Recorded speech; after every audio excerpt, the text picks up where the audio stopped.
Hello, welcome back to my channel. আমি আজকে corona virus থেকে যাতে বাঁচতে পারি তার জন্য রেসিপি বলবো। তার জন্য আমাদের কী কী লাগবে দেখো, কালো জিরে পরিমাণ মতন, তার সাথে লাগবে কয়েক কোয়া রসুন।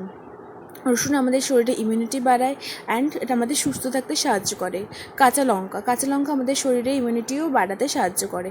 এই সিজনে আমাদের সবার সর্দি কাশি হয়, তো সর্দি কাশি থেকে রক্ষা পাওয়ার জন্য আমরা এই রেসিপিটা ঘরে ডেফিনেটলি ট্রাই করব অ্যান্ড দেখব, এবং গরম ভাতের সাথে ডেফিনেটলি খাবার পর দেখব আমাদের কাশি সর্দি অনেক উপশম হয়েছে।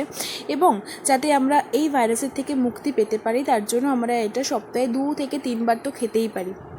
এটা আমাদের কাফ অ্যান্ড কোল্ড থেকে রক্ষা করবে অনেকটাই। তো চলো দেখি এই রেসিপিটা কী করে বানাতে হয়। হ্যালো, তো দেখো কালো জিরে বাটাটা আমরা কেমনভাবে বানাবো। আমরা কালো জিরে নিয়ে নেব পরিমাণ মতন, একটু যাতে বেশি থাকে। তারপর রসুন কোয়া নেব 5 থেকে 6টা। তারপর লঙ্কা নেব, সেটা তোমরা স্বাদ অনুযায়ী বা ঝাল অনুযায়ী নিতে পারো। রসুনটা ছাড়িয়ে নেব, আমি আগেই বলেছি যাতে রসুন কোয়াটার পরিমাণটা একটু বেশি থাকে।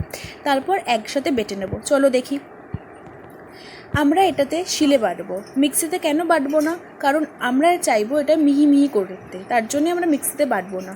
তো আমরা এটাকে একবার এইভাবে বাটতে থাকবো। প্রসেসটা দেখো তোমরা, মিক্সিতে বাটলে কিন্তু গুঁড়ো গুঁড়ো বা ঝুনো হবে না, তাই করতে হবে। তারপর দেখো কি করব। কড়াইয়ে একটু তেল দেবো, হালকা করে তেল দেবো। তোমরা জানি সবাই খুব কনসাস, তার জন্য অল্প করে তেল দেবো। একটু গরম হতে থাকলেই কড়াইটা ধরে আমরা নাড়াতে থাকবো, দেখো যাতে তেলটা চারদিকে লেগে যায়। তারপর একটু গরম হবার পরই আমরা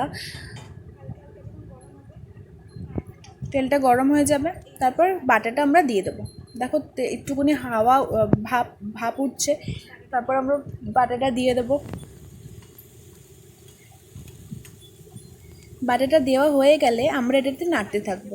এটা আমরা কিন্তু ভাজবো না, জাস্ট যাতে কাঁচা গন্ধটা না থাকে তার জন্য আমরা একটুখানি জাস্ট এটাকে ভেজে নেব, হালকাভাবে নাড়াতে থাকবো। মনে রেখো বারবার এটা কিন্তু আমরা ভাজবো না, যাতে গন্ধটা চলে যায়, তার জন্য জাস্ট আমরা একটু তেলের মধ্যে নেড়ে নেব। নাড়া হয়ে যাবে, 15 থেকে 20 second is enough for that. নাড়া হয়ে যাবে, তারপর আমরা ওভেনটাকে বন্ধ করে দেবো। বন্ধ করে দিয়ে ওই গরম কড়াইয়ের মধ্যেই নাড়তে থাকবো। তারপর আমরা ওই বাটিটাতে তুলে নেব এই বাটাটা।